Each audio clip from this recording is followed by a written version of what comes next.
Cuando terminó la Segunda Guerra Mundial, Hitler habría escapado a Latinoamérica.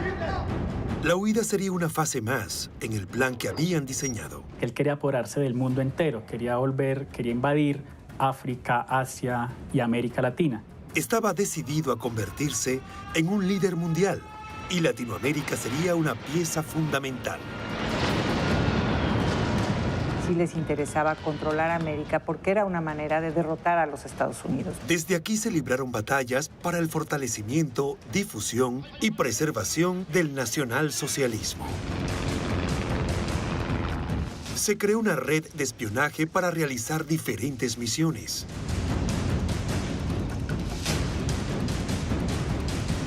Debían infiltrarse en las altas esferas de las sociedades entre políticos y funcionarios con influencias. Debían obtener información confidencial, estratégica y enviarla a Berlín. Debían cometer actos de sabotaje que frenaran a los enemigos del Tercer Reich.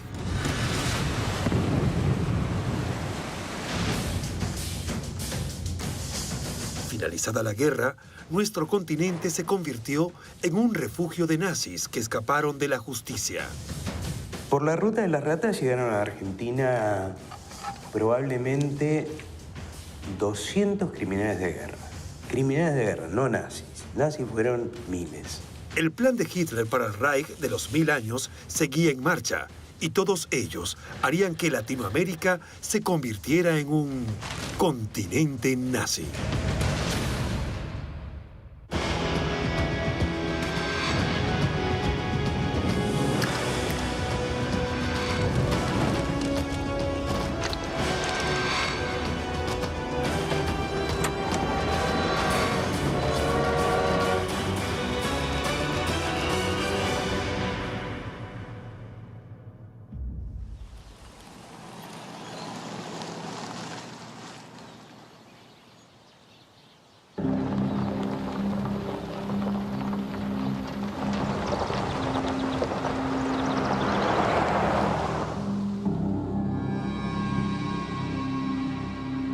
Hitler siempre estuvo obsesionado con perpetuar el nacionalsocialismo y expandirlo al mundo entero.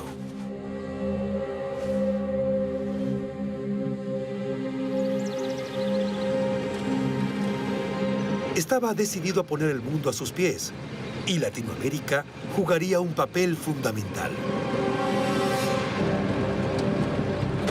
El primer paso del plan ya había sido dado.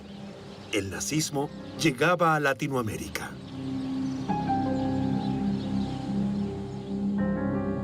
El tema de la expansión a América Latina era vital para el desarrollo del Reich y del nazismo. La red nazi que viene a América Latina nace cuando Hitler, a principios de los 40, está preparando la invasión en secreto de la Unión Soviética y de Inglaterra primero. Lo que sí buscó el Reich fue buscar alianzas, especialmente con los países de América Latina, uno, para el suministro de materias primas que permitieran continuar y ganar la guerra a Alemania, y dos, para aislar económica y políticamente a Estados Unidos. Hitler tenía obviamente un programa de conquistar toda Europa en primer término y de construir un imperio, el Reich de los 1000 años, ¿no? Como parte de su plan de expansión, Hitler había ordenado a su servicio de inteligencia militar que enviara agentes encubiertos al otro lado del Atlántico. Sabía que para ganar la guerra no solo debía usar armas convencionales. La sexualidad, o en general, el sexo como tal, no solo vende, sino que también atrae. Esa información no es suficiente. Hilda Krüger fue una actriz alemana. Se presume que fue amante de Joseph Goebbels, ministro de propaganda del Reich, y antes de empezar la guerra, ella se trasladó a Estados Unidos.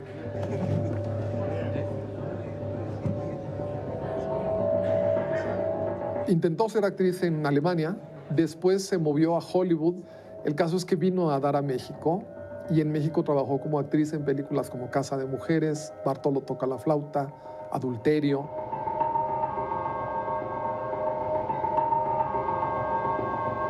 Llamaba fuertemente la atención por su presencia evidentemente que denotaba su origen teutónico.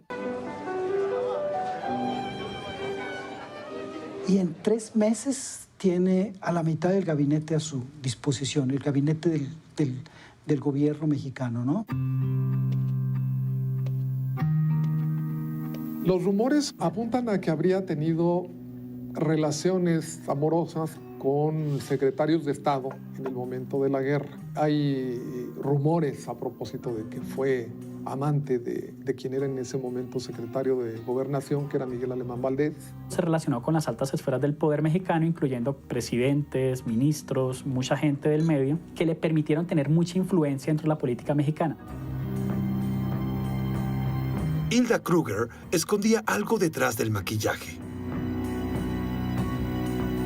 Probablemente no fue una excelente actriz y lo que se supone es que más bien estos desempeños actorales eran el camuflaje para poder llevar a cabo otro tipo de actividades de inteligencia, de recabar información y de transmitirla. Realmente de la que se habla como la actriz que a la vez fue espía es ella.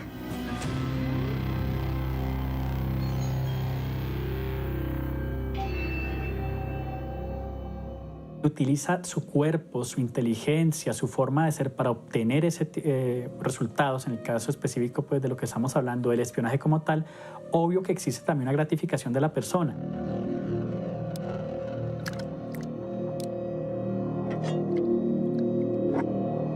Una mujer fría y decidida que jamás involucró sus sentimientos y que siempre estuvo dispuesta a todo para cumplir con la misión que le había sido encomendada.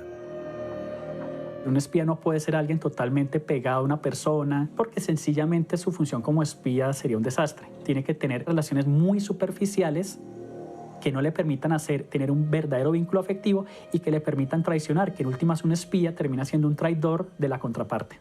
El participar de estas mujeres habrá estado basado en mucho en acercarse a hombres de poder, a hombres que manejaban información privilegiada. Es el juego de que no te acerques mucho porque te quemas, pero no me alejo mucho para que no te enfríes. Eso genera también satisfacción a ese tipo de personas, obviamente. Que la recompensa que reciban no solo sea la recompensa exterior del dinero, del ascenso, de la paga, sino también la recompensa interna. Fui útil, serví para algo. Así, el Tercer Reich, valiéndose de todas las herramientas posibles, haría que la red de espionaje se afianzara en Latinoamérica. En México en particular estuvo el mayor centro de operaciones de espionaje de los alemanes fuera de Europa, con muchos recursos económicos y con agentes de primer nivel.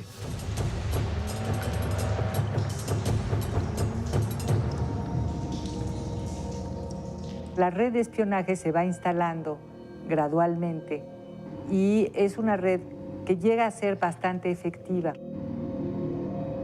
Tiene 3 objetivos fundamentales, ¿no? El primero de ellos es conseguir las materias primas estratégicas. El segundo es conocer los movimientos militares que puede tener Estados Unidos. Y el tercer factor era la propaganda a favor de los nazis. Hilda Kruger cumplía su misión sin más armas que su innegable seducción y belleza. Hilda Kruger se convierte en una pieza clave para todas las actividades porque es el enlace que permite la protección del poder en México de estas actividades. Gracias a ella, el Tercer Reich obtendría gran cantidad de secretos de Estado e información estratégica y confidencial de suma importancia para su plan de hegemonía mundial. La red nazi que manda el ejército alemán está encabezada por un teniente que posteriormente lo ascienden de grado. Su nombre es George Nikolaus.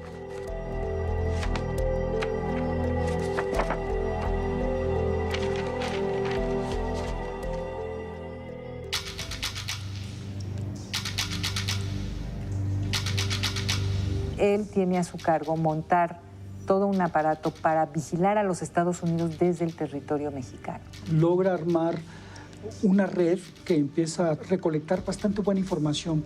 Desde la Ciudad de México, Nikolaus transmitía a Perú, a Ecuador, a Chile incluso, mensajes que transmitía información relevante y también utilizaba esta red de comunicaciones continental Berlín estaba muy preocupado de los apoyos que pudieran proporcionar los Estados Unidos a Inglaterra y además les mandan una gran cantidad de información de la tecnología, el armamento, la capacidad de aviación de los Estados Unidos.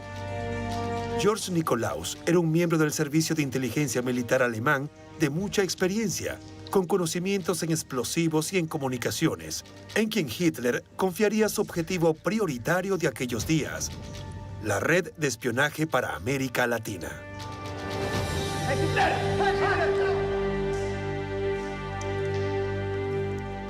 Era un hombre que hablaba estupendamente bien el español. Eso también lo ayuda mucho a insertarse muy rápidamente dentro de los altos círculos de la sociedad mexicana. Detrás de su fachada de simple empleado de una empresa, se escondía el líder de la organización que triangulaba información confidencial entre México, Colombia y Berlín de manera muy efectiva. La criptografía y la esteganografía han surgido desde los inicios de la civilización. Son técnicas que sirven principalmente para esconder o evitar que la información confidencial sea, digamos, descubierta por gente que no está autorizada. Durante años, a través del correo diplomático de las embajadas de México y Colombia, el Servicio de Inteligencia Militar alemán recibió información secreta de parte de sus espías diseminados por Latinoamérica.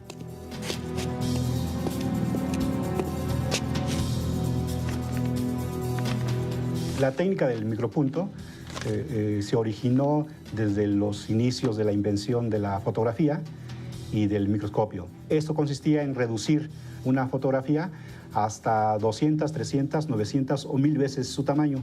De esta manera podían enviar información confidencial a todos sus centros de inteligencia. Pasaban como un telegrama común y corriente. Y ya cuando llegaba con un microscopio podían otra vez recuperar la información.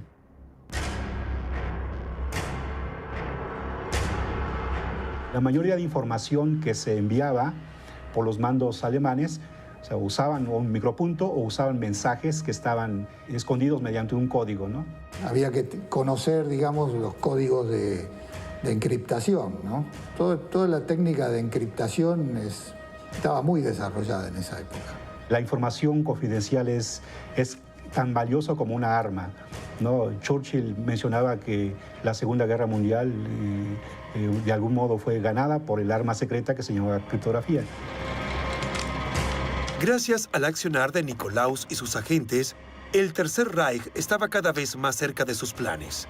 Pero tarde o temprano, el accionar de la red sería descubierto. Los organismos de inteligencia norteamericanos, que habían estado vigilando las actividades de la red de espionaje con base en México, emiten un severo informe y deciden actuar. Enterado de las presiones norteamericanas sobre el gobierno mexicano, Hitler no se dejaría amedrentar y redoblaría la apuesta.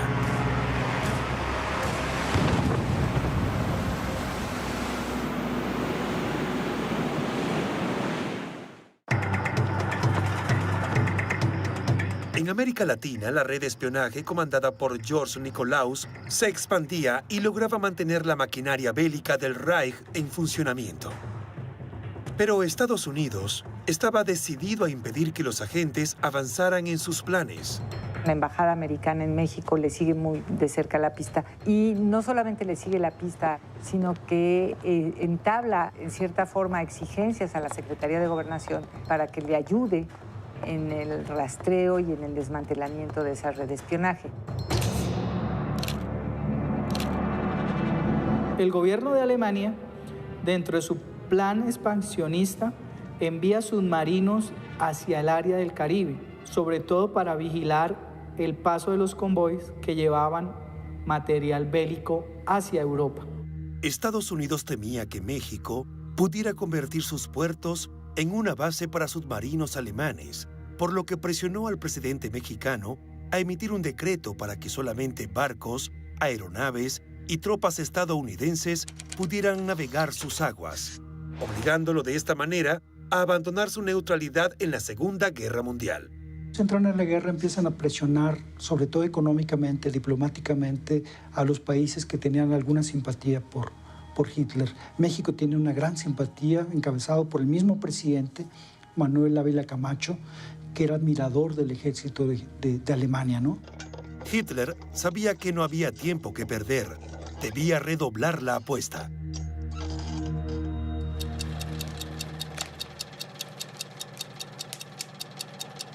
El Servicio de Inteligencia Militar alemán ordena entonces que Nikolaus ejecute una de las acciones de guerra para las que se había preparado.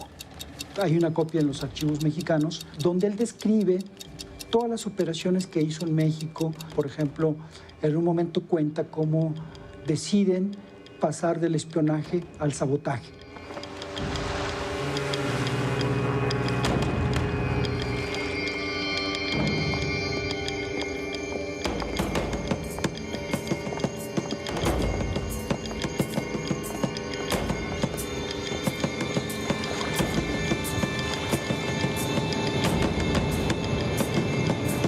Así que Nikolaus llevaría a cabo el primer atentado nazi al otro lado del Atlántico, lo que serviría además para causar pánico en la región.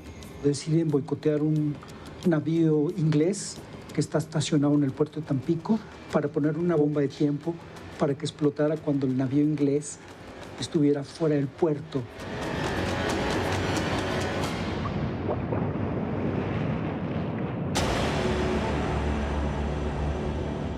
Pero no lograrían hundirlo,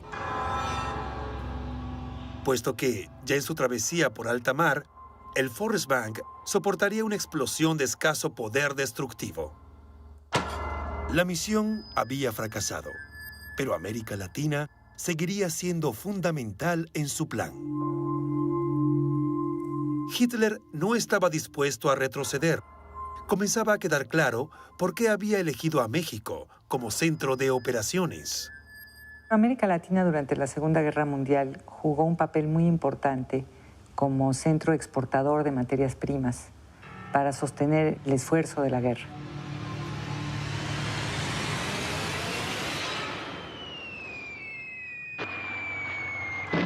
La maquinaria de la guerra necesita de elementos que puedan ponerla a funcionar. Alemania requirió de petróleo para poder andar a través de la CPM sus carros de combate, sus submarinos. América Latina fue fundamental en la expansión nazi por Europa. Las materias primas llegaban a Alemania gracias al accionar de la amplia red de agentes que tenía en Colombia a uno de sus principales hombres.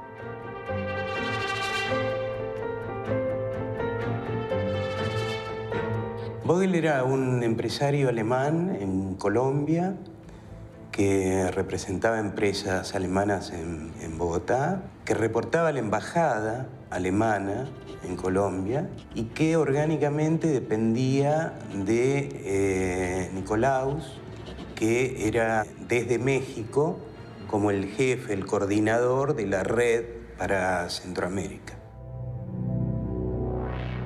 Max Vogel enviaba información a George Nikolaus sobre el tráfico de insumos estratégicos entre Colombia y Venezuela que circulaba a través del Canal de Panamá.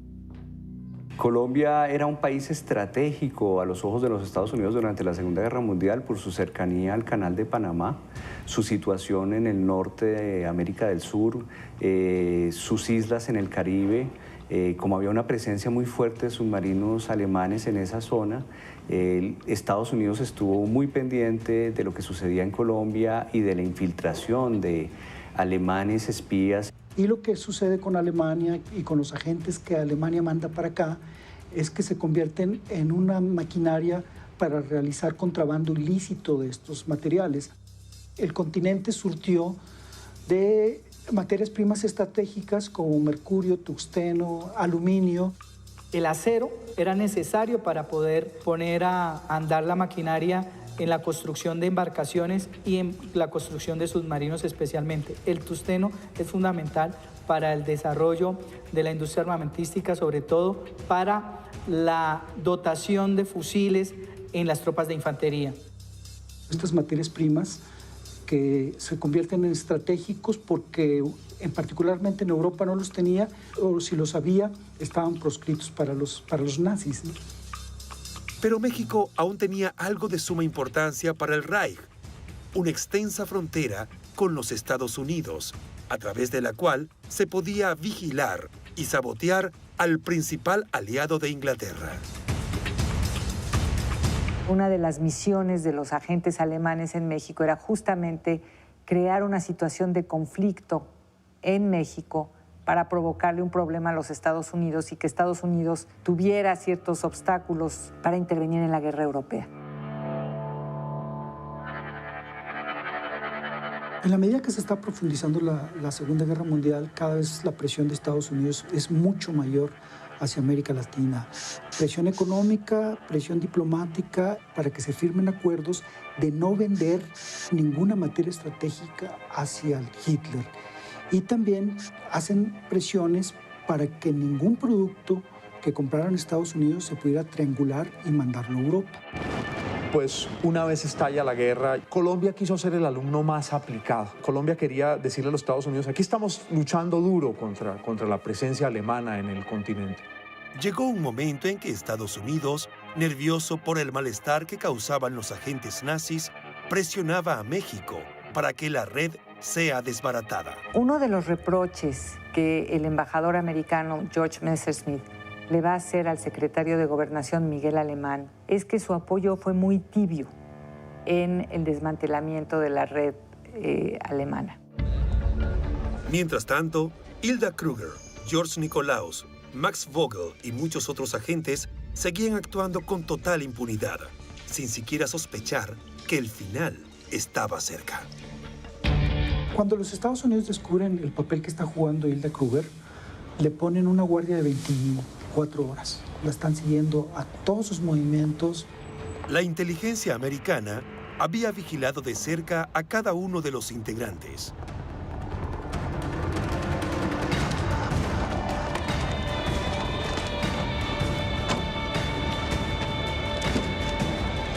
Uno por uno, todos los agentes nazis fueron detenidos y en su mayoría deportados.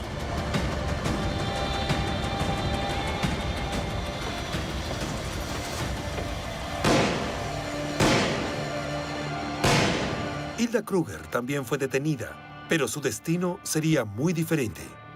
Cuando la detienen en México, Miguel Alemán interviene para que no la expulsen del país. La casa con un hombre muy reconocido, un personaje en México que es sobrino del expresidente Porfirio Díaz, un hombre que duró muchos años en el poder. Y eso impide que los Estados Unidos la saquen del país, se la lleven capturada o la expulsen hacia Europa, ¿no?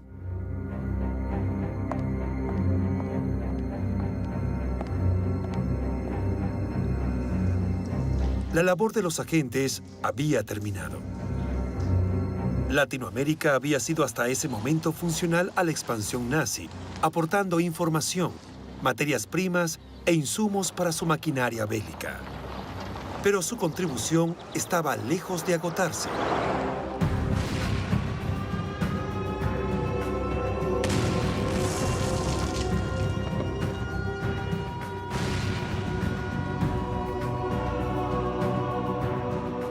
El 8 de marzo de 1945, las tropas soviéticas toman Berlín.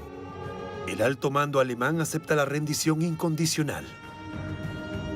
Muchos jerarcas nazis fueron capturados y llevados a juicio, pero otros, los más poderosos, lograrían huir.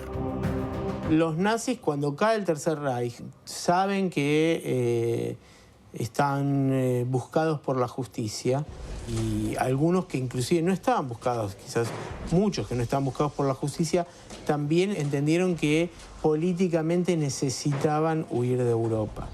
Y América del Sur resultó un territorio muy hospitalario. Colombia fue un sitio de refugio para personas que tenían un pasado que ocultar relacionado con los nazis. Mucho antes de la Segunda Guerra, casi desde el fin de la Primera, en países de América del Sur, como Colombia, como Bolivia, como Argentina, había influencia alemana también en las Fuerzas Armadas, ya sea en los ejércitos, en las Fuerzas Aéreas. Algunos de los jefes más importantes de los ejércitos del Cono Sur han pasado por escuelas alemanas, han sido agregados militares en las embajadas de sus respectivos países ante Berlín. Se ha calculado que entre un 70 y un 80% de las fuerzas militares en el continente profesaban cierta simpatía por la Alemania nazi y por las fuerzas militares nazis. El Ejército Nacional de Colombia tiene una línea ideológica prusiana, alemana. Lo que fortalece la impresión de que el Reich mantenía fuertes vínculos con ese país. La guerra había terminado. El mundo ahora los buscaba. El plan de Hitler apenas comenzaba. Solo era cuestión de esperar el tiempo propicio para reagruparse y volver al poder.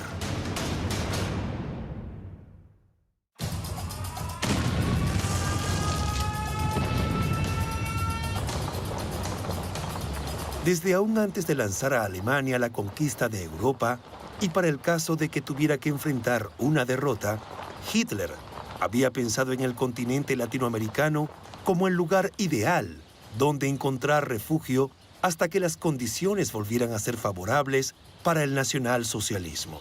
Se convertiría en el centro mismo del poder nazi, el lugar elegido desde el que se tomarían todas las decisiones de aquí en más.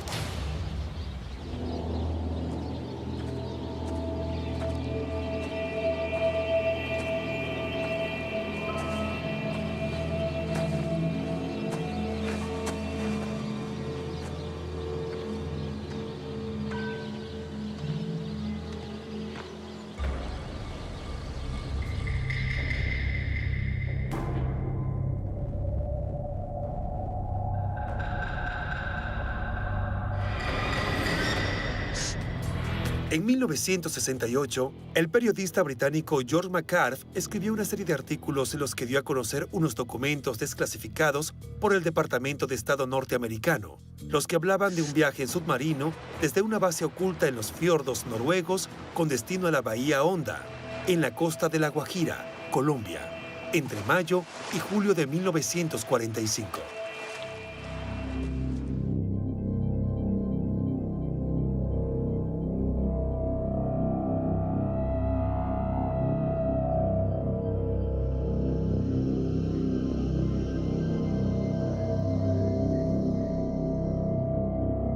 Pero, ¿fue posible que se realizara ese viaje? ¿Pudo ese submarino albergar esa carga tan preciada para los nazis?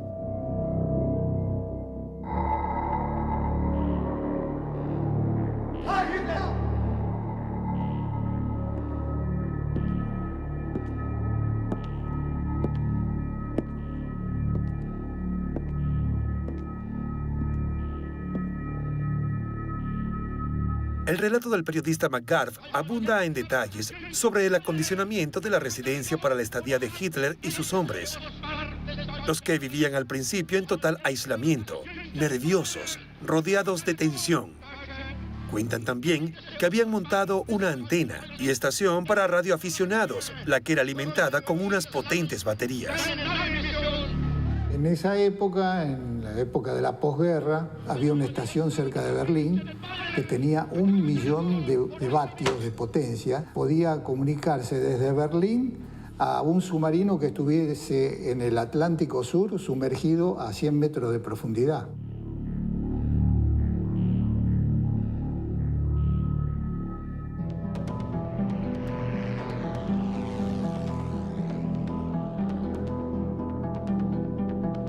Su obsesión era el mundo todo. Donde estuviera, desde cualquier lugar intentaría siempre llevar a cabo su plan de dominación mundial. El Reich de 1000 años solo era posible a gran escala.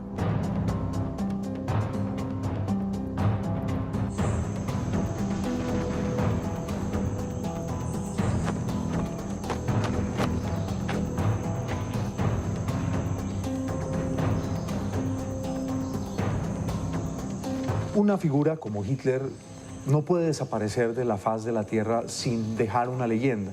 Aquí existían colonias de alemanes de antes de la guerra, Algunos de esos alemanes habían simpatizado con Hitler, por aquí habían pasado sus espías, por aquí había pasado cierto poder cautivador del régimen nazi.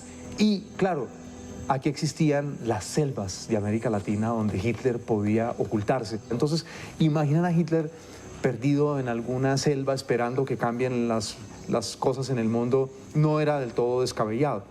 La hipótesis de una fuga a Colombia incluía la supuesta llegada de un submarino a La Guajira. En ese momento había habido durante la guerra mucho movimiento de submarinos nazis en el Caribe. Los submarinos llegaban a La Guajira, desembarcaban y fácilmente por estas rutas del contrabando, pues los espías podían camuflarse. Es una historia. ¿Cuánta de ella es leyenda? ¿Cuánta es verdad? Probablemente nunca lo sabremos.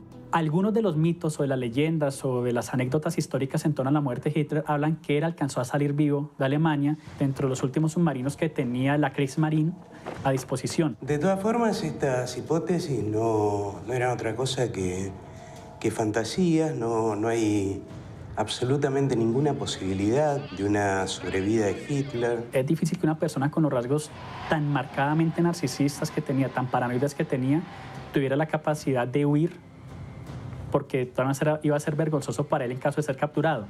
Entonces, una opción para ese tipo de personas es el suicidio.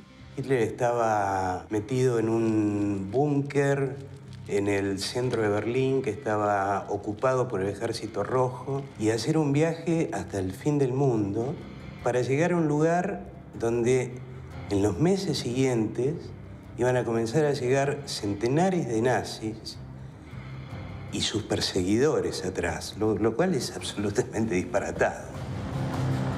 Pero el servicio de inteligencia nazi no dejó nada librado al azar.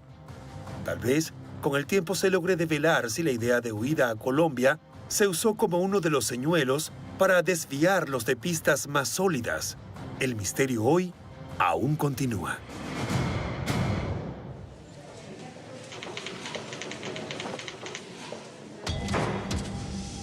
Pero lo que nunca fue ningún misterio es que Latinoamérica les brindó refugio e impunidad a los nazis más buscados por los crímenes más aberrantes.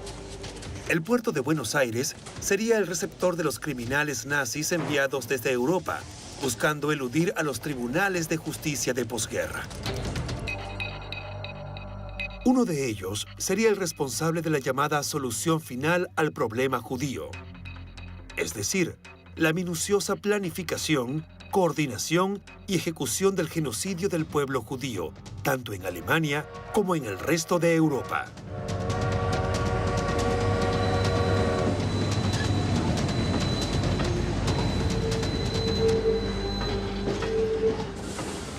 Uno de los principales criminales de guerra que encontraron refugio en la Argentina fue Adolf Eichmann. Era un personaje oscuro, llegó a teniente coronel de las SS y tuvo un papel importante en el traslado y en la ejecución de las órdenes finales sobre la solución final en cuanto al tema de los judíos.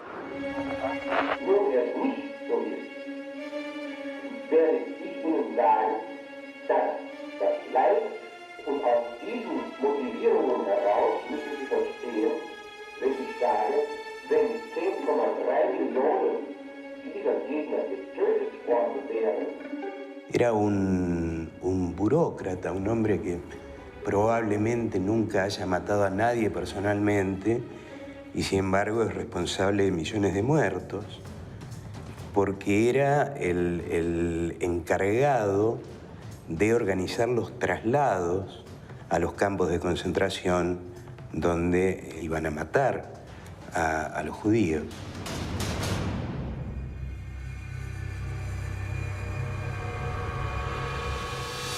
Él cumplió las funciones de una manera llamativamente despiadada.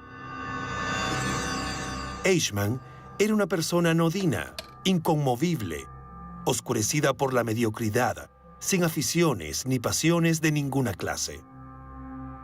Acerca de Eichmann lo que se puede decir es que es una persona con una estructura de personalidad llamativa por lo frío, por el grado de disposición a lo que él llamaba obedecer a las órdenes que se debía. Lo que buscan es básicamente complacer al jefe, al líder, que es la representación del padre, para que ese padre imaginario que ellos tienen por fin los felicite por algo bueno que hicieron. Probablemente hasta sin convicciones profundas, y que hubiera hecho lo mismo en otra circunstancia, bajo otro signo ideológico. Esto es lo que lo hace tan terrible, en realidad, ¿no? Adolf Eichmann había llegado al puerto de Buenos Aires a través de la denominada Ruta de las Ratas, una red de fuga que otorgaba a los criminales de guerra nazis pasaportes con nuevas identidades. En este plan de fugas habían participado distintos organismos, distintas instituciones que tenían sus propios intereses en el asunto. Por un lado, sectores importantes y orgánicos de la Iglesia Católica. Por otra parte, la Cruz Roja Internacional. Había una oficina en Roma, que era la oficina del obispo Alois Hudal, que era quien facilitaba toda esa documentación para que los fugitivos lograran salir del continente europeo y embarcarse hacia América del Sur.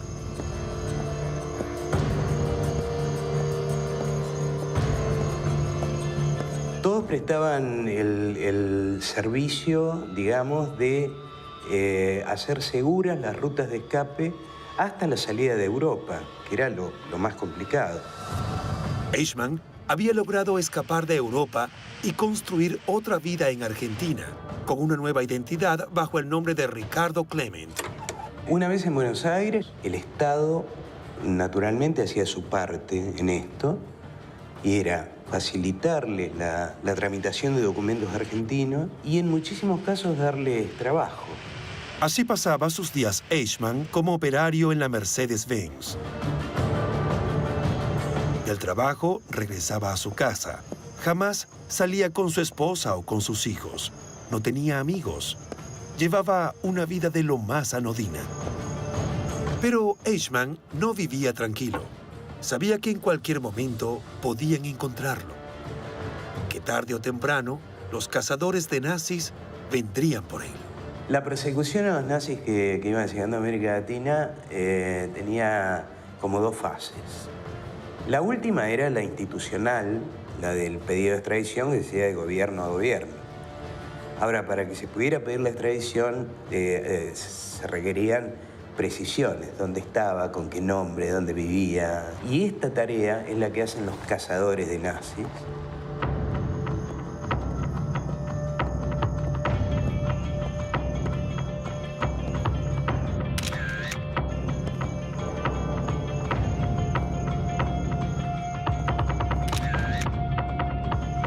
Los juicios de Nuremberg marcan un punto de inflexión. Ahí ya sí hay grupos destinados a buscarlos y a llevarlos para que sean juzgados. Así que, lógicamente, la preocupación cunde acá y en todos los países de refugio que habían encontrado. Corrían los primeros años de la década del 60. Por aquel entonces, la mayoría de los nazis dispersos por toda Latinoamérica vivían paranoicos. Los procesos de Nuremberg eran bien conocidos a nivel internacional. La labor de los cazadores de nazis recogía adhesiones. Hubo casos de juicios de extradición, casos que no pudieron terminarse porque los criminales murieron durante el proceso de extradición, pero hubo un giro en la posición o en la actitud del Estado argentino. Hacía años que no se tenía ninguna noticia sobre Eichmann, pero una célula del Mossad había logrado dar con su paradero. Debían ahora actuar con rapidez y resolución.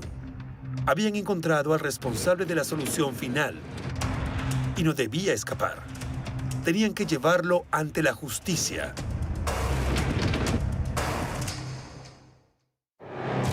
Los agentes del Mossad, que estaban tras los pasos del responsable del genocidio de 6 millones de judíos, debían actuar con resolución. Eichmann estaba en esa casa. No podían permitir que escape. No debían dejarse llevar por sentimientos de venganza.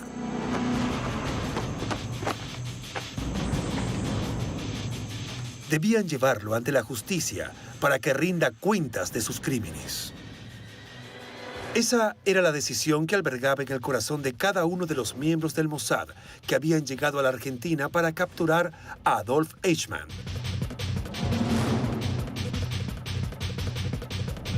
Sabía que tarde o temprano los israelíes iban a dar con su paradero.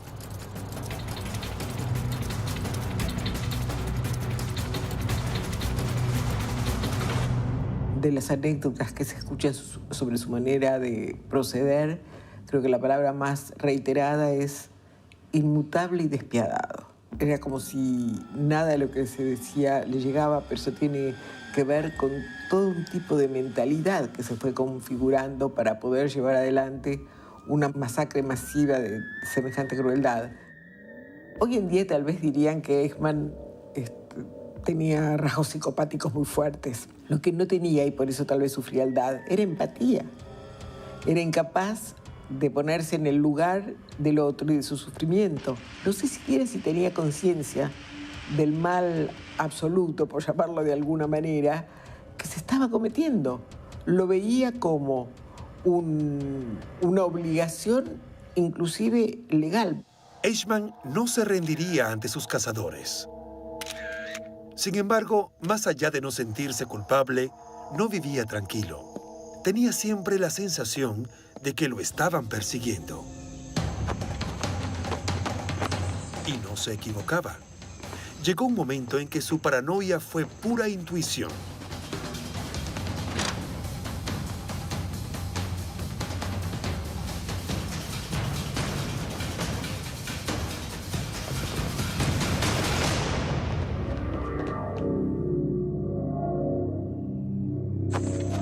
Pero Eichmann había logrado escapar.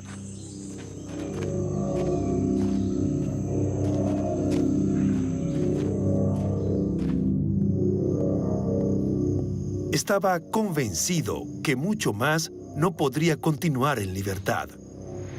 Durante el tiempo que Eichmann estuvo en Buenos Aires, estableció contacto con otro nazi que estaba en la Argentina, en este caso un holandés que se llamaba Wilhelm von Sassen.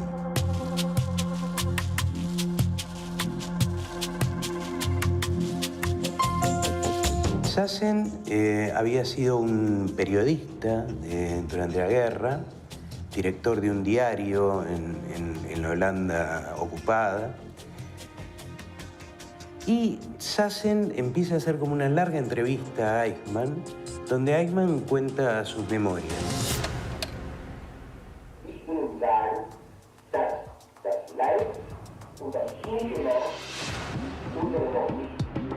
Eichmann había decidido conceder una entrevista a Sassen para dar su versión de los hechos y cambiar la imagen que el mundo tenía de los nazis, pero no sabía que este sería el comienzo de su fin.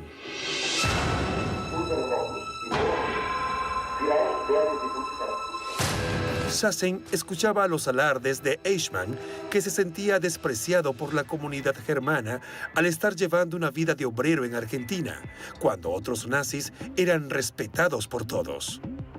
El método de la entrevista que Sassen le hacía a Eichmann era, lo grababa, Sassen transcribía la desgrabación de la entrevista y Eichmann corregía de puño y letra la entrevista desgrabada.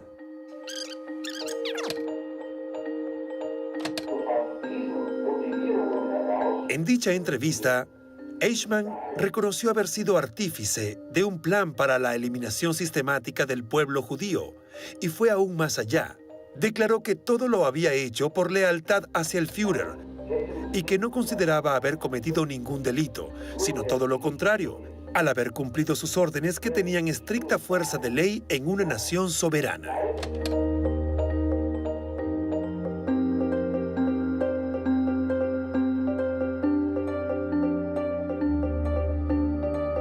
Una persona como estas muestra ningún tipo de culpa, en parte porque ellos consideran que no actuaron mal.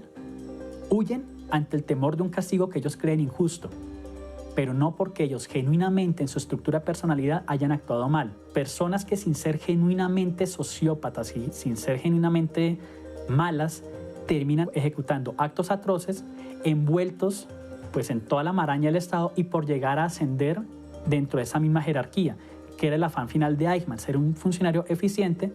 El tema de Eichmann accediendo a estas entrevistas, en realidad tiene que ver con que no veían nada indigno, no había una especulación, bueno, yo no tengo que hablar de esto porque me condena. Para ellos, genuinamente, no cometieron ninguna acción reprochable.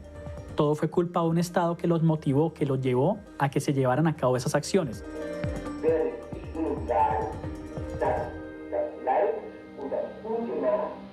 Quienes hablaron fueron condenados. Los que se salvaron, que fueron muchos, son los que se mantuvieron en silencio.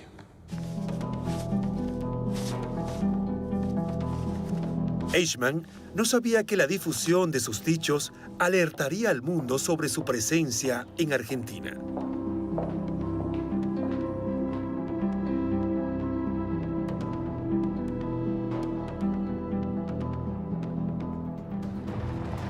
Así las células del Mossad pudieron dar con su paradero. El plan de la captura, una vez más, estaba en marcha. Los días de Eichmann en libertad estaban contados.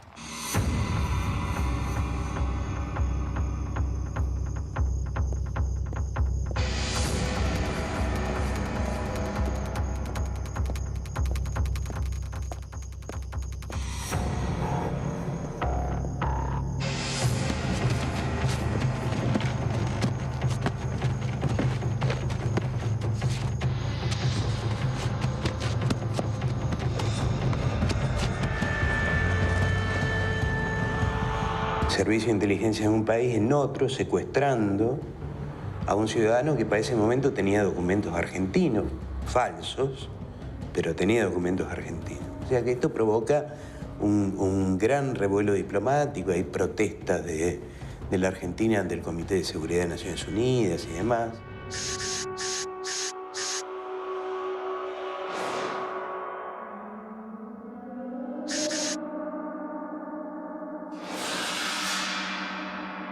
La caída de Eichmann es el resultado de una operación impecable, diría yo, del Servicio de Inteligencia israelí.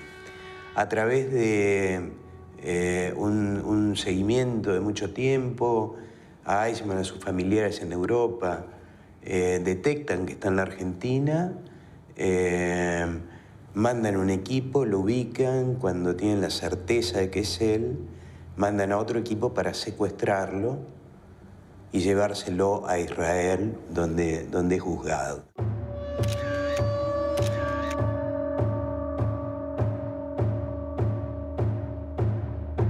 El secuestro de Eichmann fue, diría yo, una operación tendiente a simbolizar en él un juzgamiento que iba más allá de la persona de Eichmann, que tenía que ver con juzgar a un régimen, juzgar a los actores de ese régimen y dar a conocer el grado de criminalidad.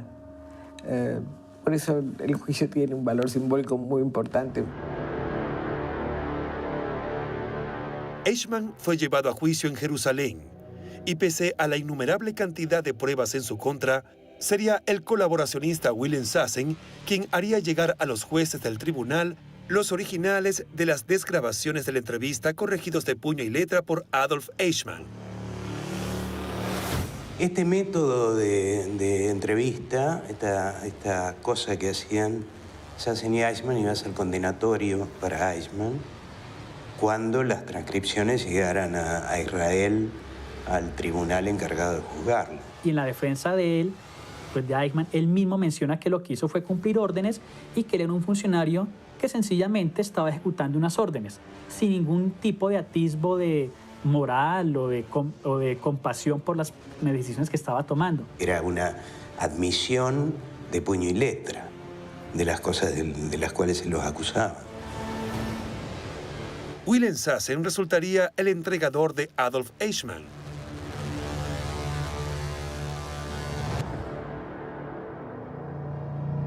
Eichmann fue encontrado culpable y condenado a morir en la horca por sus crímenes contra la humanidad.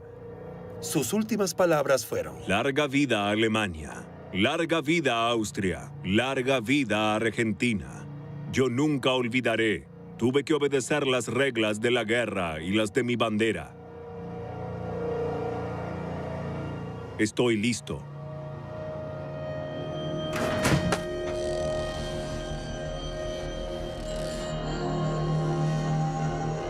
El responsable de la solución final al problema judío fue ejecutado en la madrugada del 31 de mayo de 1962.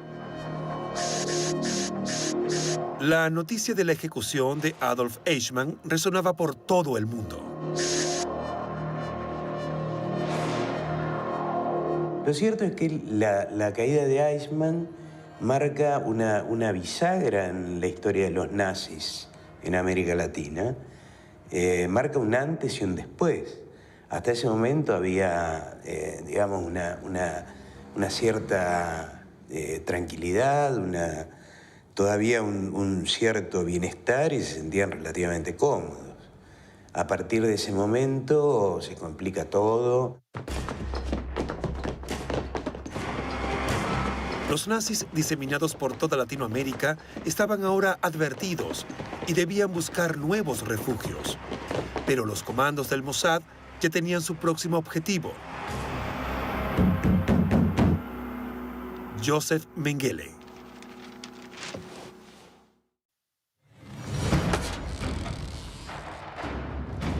La noticia de la ejecución de Adolf Eichmann resonaba en todo el mundo.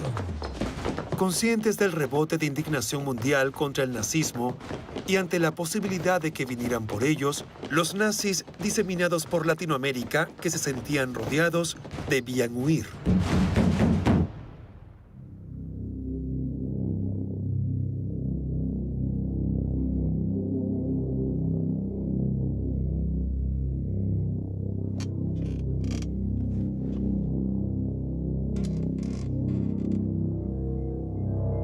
Los cazadores de nazis estaban ahora tras los pasos de Joseph Mengele, quien había llegado a la Argentina huyendo de Europa en 1949 a través de la Ruta de las Ratas.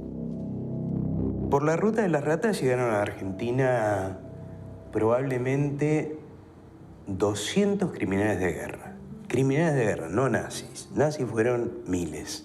Todos saben que hubo cierta ayuda del Vaticano a través de lo que se llamó la Ratline, una serie de monasterios en los que se hospedaban aquellos que huían, que el propio Vaticano favorecía la distribución, el reasentamiento de esta gente que en Europa estaba perseguida inclusive por sus actuaciones dentro de los regímenes totalitarios. Mediante una entidad falsa, dada por el Vaticano y avalada por la Cruz Roja, termina llegando a Argentina. Por ejemplo, Adolf Eichmann, Joseph Mengele, Eduard Rochman, Ludolf von Alvensleben.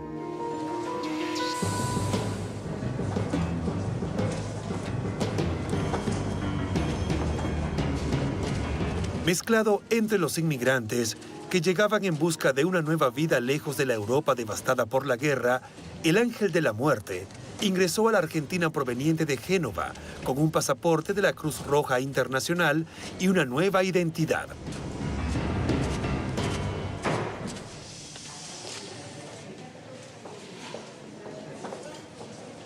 Una vez que llegaron al puerto de Buenos Aires, se había terminado la parte peligrosa, digamos, del itinerario.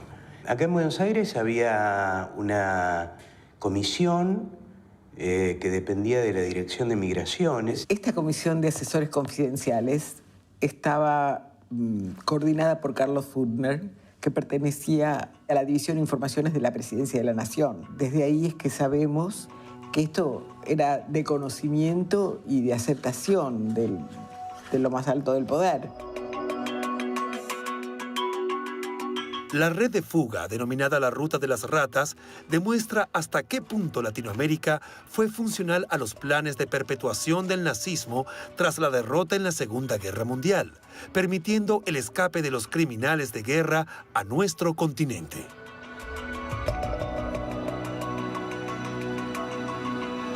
Mengele había sido uno de los jefes médicos de Auschwitz, en Polonia, un experimentador.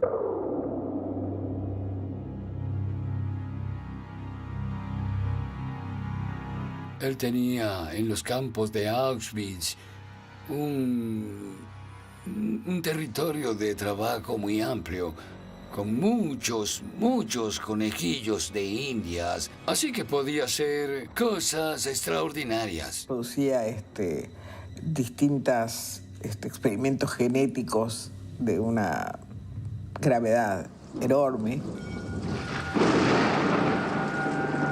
Donde hacía experimentos con gemelos vivos, operando sobre uno para ver cómo era la reacción del otro y demás.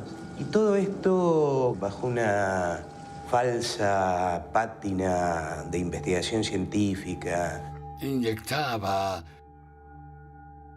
colorantes en los ojos de los judíos para ver si cambiaban de color, para ver si el líquido dejaba el color de los ojos azules como él quería, como Hitler quería. Quería que todos tuvieran los ojos azules. En el intento cegaba a las personas al colocarles ese colorante. Imagínense la crueldad, pero en compensación introdujo algunos conceptos buenos para la medicina. Lo que estoy convencida es que no tiene justificación ni moral ni ética. Creo que solamente una mente muy perturbada puede producir ese tipo de investigación. Era un hombre culto, un tipo que escuchaba música clásica, que le gustaba vestir bien, que leía, que manejaba idiomas. Era todo lo contrario de la imagen de brutalidad y de prepotencia y de sadismo que uno asocia en general con los nazis y todo eso. Y sin embargo naturalmente, era sádico hasta extremos impensables, ¿no? Ellos niegan todo lo que hizo Mengele. La comunidad científica, europea principalmente, niega cualquier beneficio científico que él pudo haber aportado. Joseph Mengele había logrado encontrar la tranquilidad en la Argentina. Se sentía protegido por el poder político, a salvo de cualquier persecución. Socialmente, Mengele fue un hombre muy aceptado en la Argentina.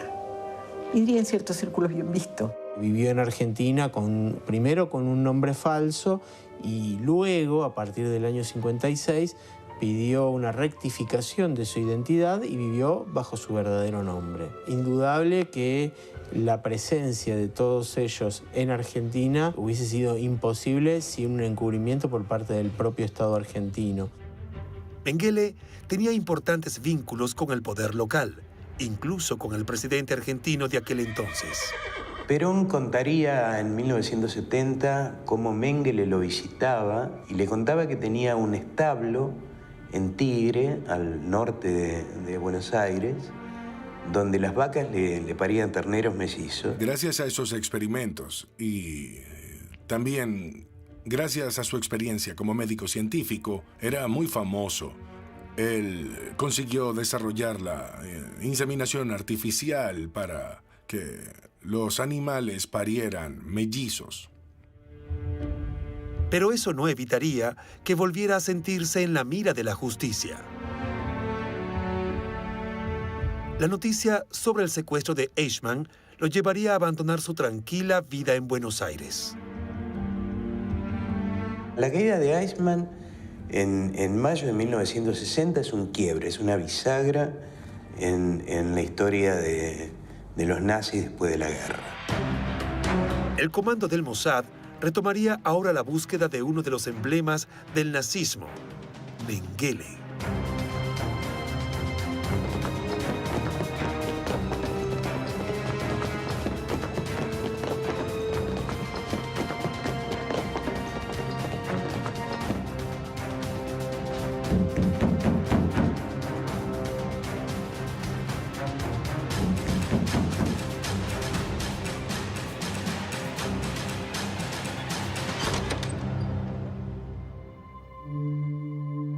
Pero quien lo ayudaría a escapar sería un viejo conocido, Hans Ulrich Rudel.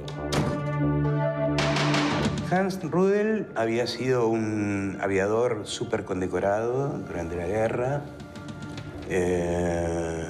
Había estado preso primero, después había sido liberado, porque no había cargos contra él. No había sido un criminal de guerra, había sido un militar, un combatiente. Los Mengele en Europa tenían una fábrica de maquinaria agrícola. Rudel representaba a la empresa de la familia Mengele en América Latina. Era amigo de Perón, era amigo de Stroessner, el presidente de Paraguay. Y acá oficiaba como una especie de hombre de relaciones públicas que vinculaba a nazis entre sí. Rudel, por su relación con el dictador Stroessner, ayudó una vez más a su amigo. Una nueva etapa en la vida de Joseph Mengele, que necesitaba volver a encontrar la tranquilidad perdida, estaba por comenzar. Y Paraguay sería su próximo destino.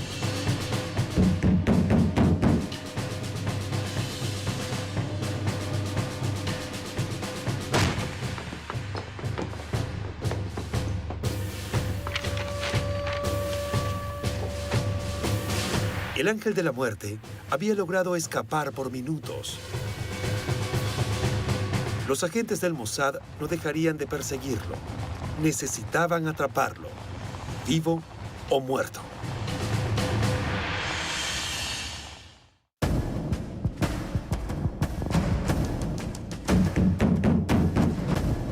Mengele había logrado escapar del Mossad, pero sabía que la persecución recién comenzaba, que sus captores no descansarían en su intención de sentarlo en el banquillo de los acusados.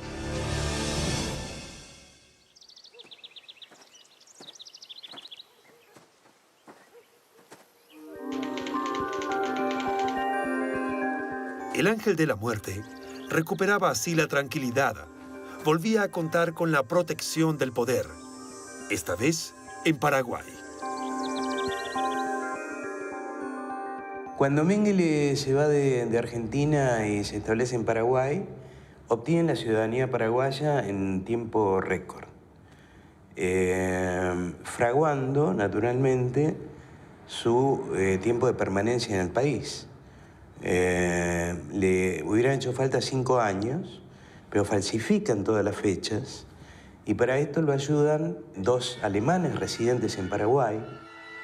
Mengele se convirtió entonces en ciudadano paraguayo, lo que le aseguraba además que nunca podría ser extraditado. Los comandos del Mossad tomaban conciencia de que capturar al ángel de la muerte sería una misión muy compleja. Mientras tanto, los agentes del Mossad recorrían sin descanso la Argentina, Uruguay, Bolivia y Chile, hasta que una pista los dirigió hacia el Paraguay. Las horas de Mengele en libertad estaban contadas.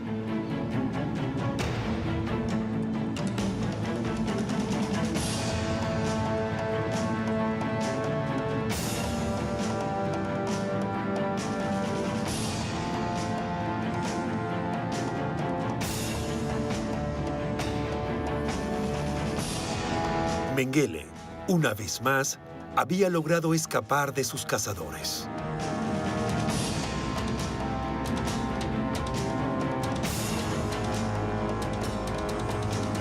Él empieza a hacer viajes al sur de Brasil, particularmente a una zona que se llama Cândido Godoy.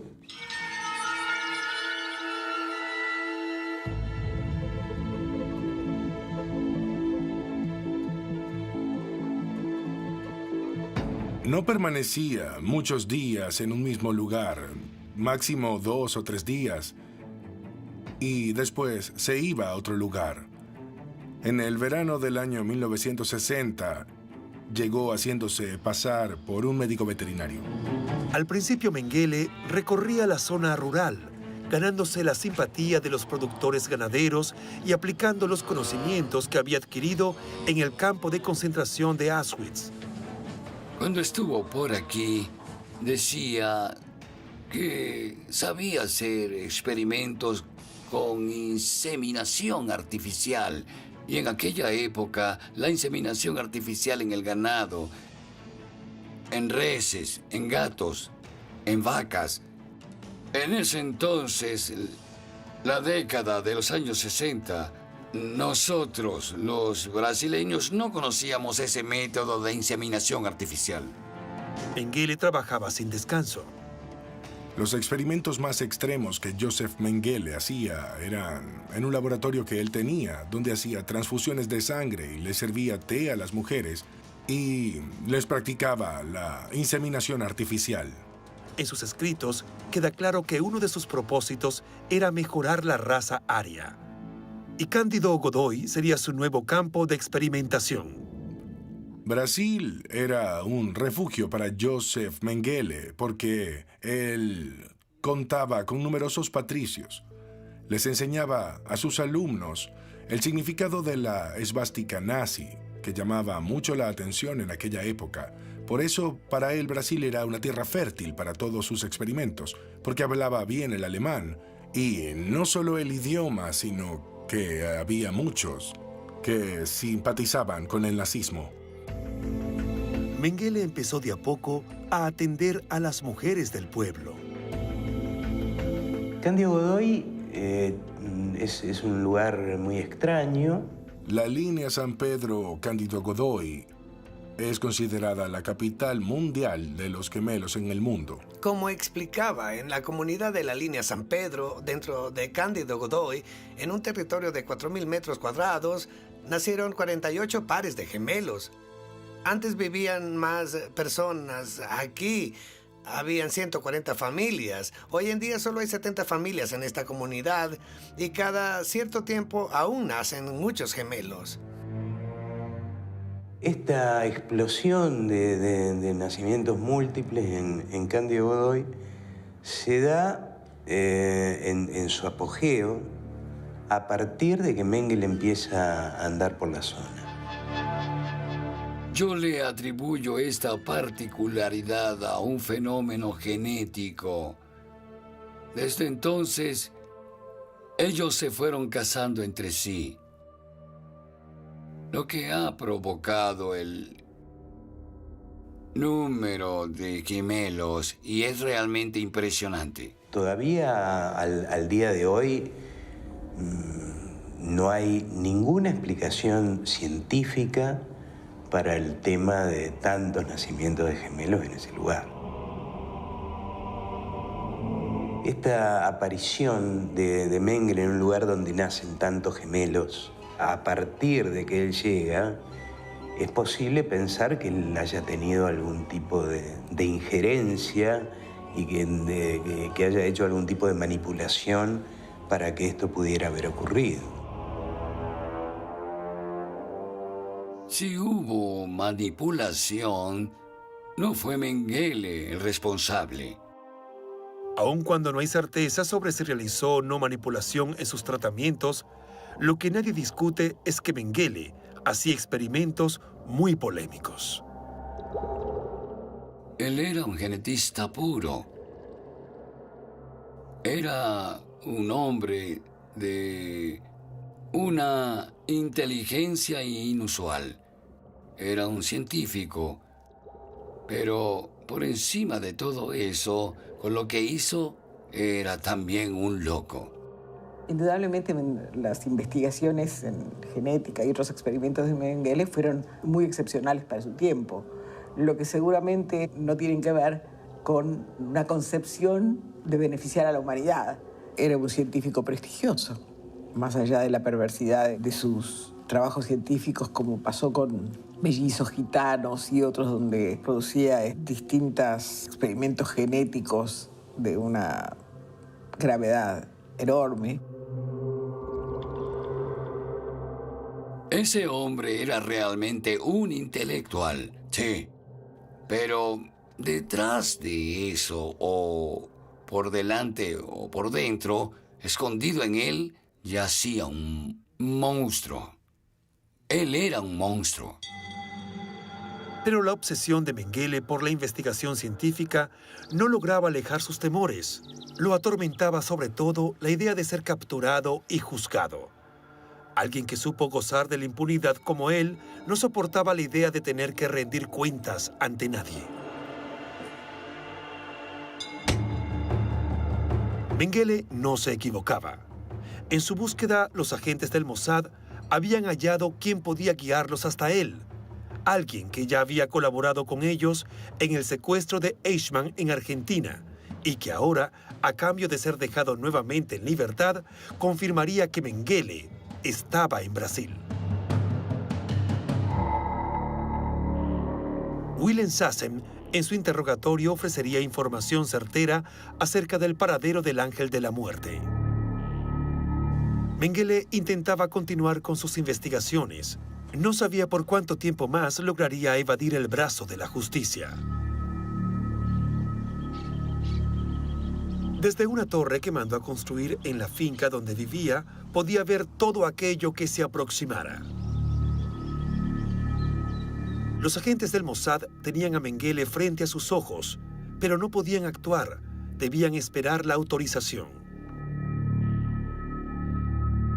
Por el escándalo que se había armado con los de Eichmann, no podían hacer ninguna otra cosa que hacer la investigación y llevar esos datos, esos resultados, a los gobiernos para que pidieran la extradición formal. Una vez más, los agentes del Mossad tenían una pista firme sobre el paradero de Mengele, quien sabía que tarde o temprano vendrían por él. Pero la orden no llegaría y la operación debió ser cancelada. Días después, Joseph Mengele volvería a desaparecer.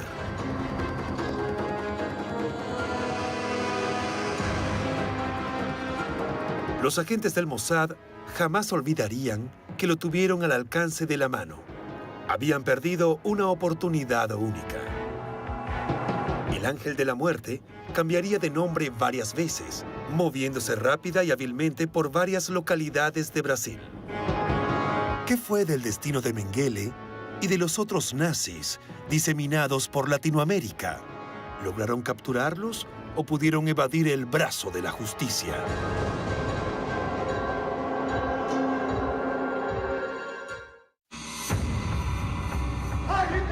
Mucho antes del inicio de la Segunda Guerra Mundial, Hitler había puesto sus ojos en Latinoamérica.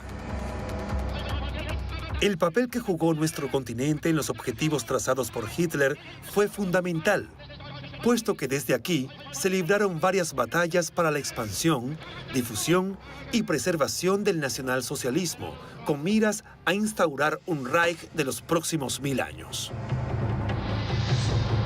La conformación de una red de espionaje con centro en México había sido declarada de máxima prioridad por Hitler. Sus mejores agentes para realizar distintas misiones debían infiltrarse en las altas esferas de la sociedad entre políticos y funcionarios con influencias. Debían obtener información confidencial, estratégica y enviarla a Berlín. Debían cometer actos de sabotaje. A cargo de esta red de espionaje, el Servicio de Inteligencia Militar alemán nombró al oficial George Nikolaus, experto en explosivos y comunicaciones. A él reportaban Max Vogel, experto en operaciones financieras y bursátiles, Hilda Kruger, una bella actriz que tenía la misión de seducir y corromper a funcionarios de gobierno. Así fue que durante varios años, la red de espionaje a cargo de George Nikolaus proveyó a Alemania toneladas de materias primas e insumos que le permitieron avanzar sobre casi toda Europa. Pero una vez concluida la guerra, Latinoamérica tenía más para dar. El plan de Hitler no se detendría en una derrota, y nuestro continente se convirtió en un refugio de nazis que escaparon de la justicia. Criminales como Eichmann o Mengele estuvieron en Argentina. Eichmann permaneció en nuestro continente hasta su juicio. Mengele también encontró aquí el lugar para continuar sus experimentos y escapar de los cazadores de nazis y como ellos tantos otros.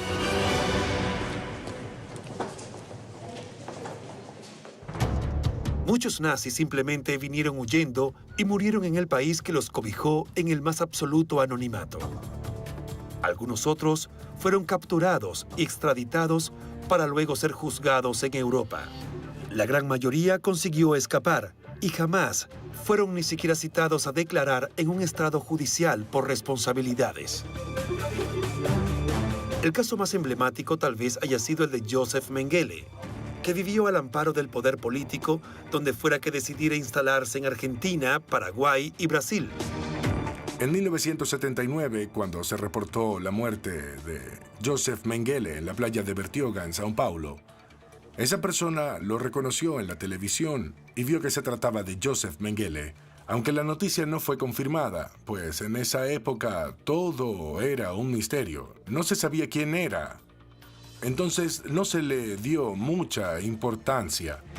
Se dice que murió cuando entró al mar a tomar un baño en la playa de Bertioga, San Pablo, y le falla el corazón como un simple anciano. Lo extraño es que Mengele no sabía nadar.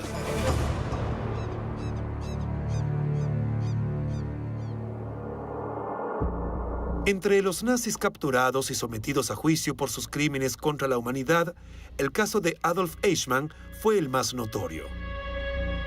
El juicio contra Eichmann en Jerusalén, que quizás es un caso paradigmático, porque fue un caso en el que las víctimas llevaron al verdugo ante el estrado judicial, no cometieron un acto de venganza. Hasta me atrevería a decir que quizás hubiese sido más sencillo cometer un acto de venganza que capturarlo, subirlo a un avión, sacarlo de la Argentina y presentarlo en Jerusalén ante el mundo para que se llevara adelante un proceso judicial con el acusado, con todas las garantías y el derecho de defensa.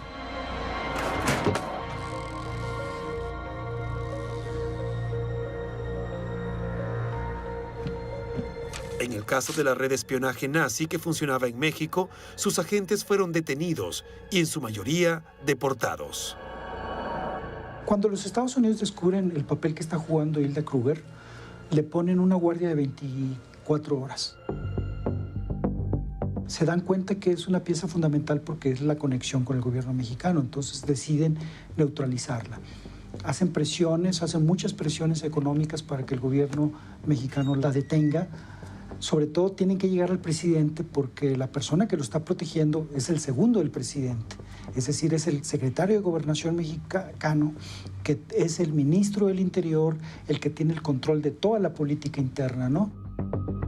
Luego que Miguel Alemán Valdés evitara su deportación, Hilda Kruger continuó siendo su amante durante un tiempo, para más tarde desaparecer de la escena pública por varios años, hasta que en 2004 surge la noticia de su muerte en un lujoso apartamento de la Quinta Avenida de la ciudad de Nueva York.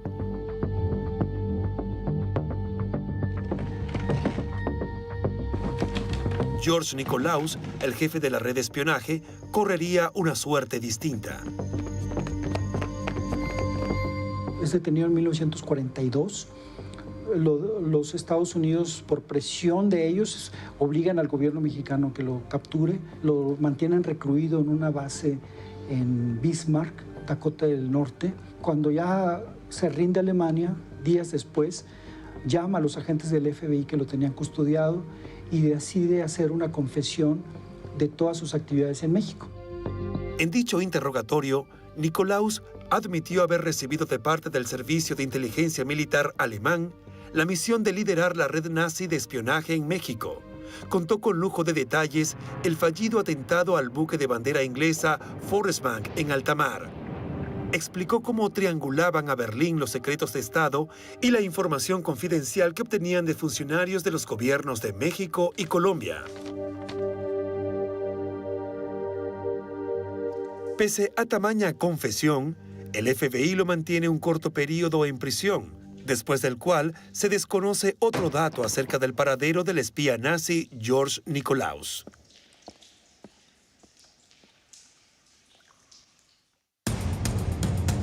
Max Vogel también fue extraditado a Estados Unidos en 1946. Tras el interrogatorio, en el que aportó datos sobre operaciones bursátiles del Reich en la Bolsa de Bogotá, triangulación de información entre Colombia, México y Berlín, y sobre la operatividad del Canal de Panamá, su rastro se pierde para siempre.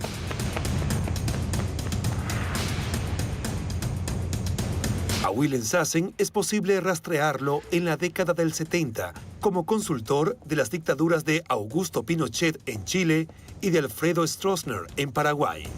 Rudel siguió vinculado con la Argentina mucho tiempo. Visitaba a Perón en Madrid durante el exilio en España y después vuelve a la Argentina en 1978 en ocasión del Mundial de Fútbol, haciendo un trabajo extrañísimo, también falso seguramente, que era de asesor del director técnico de la selección alemana de fútbol, con credencial de eso. Hans Ulrich Rudel se movió con toda impunidad, asesorando nazis por toda Latinoamérica, y fue uno de los más destacados agentes que jamás tuvo que vérselas con la justicia.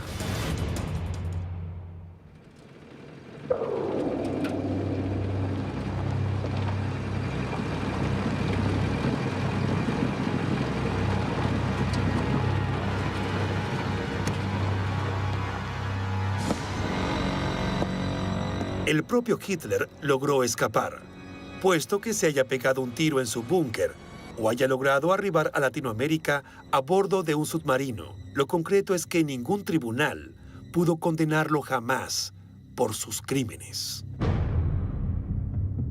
No podemos decir que el capítulo de los juicios a los criminales nazis esté cerrado.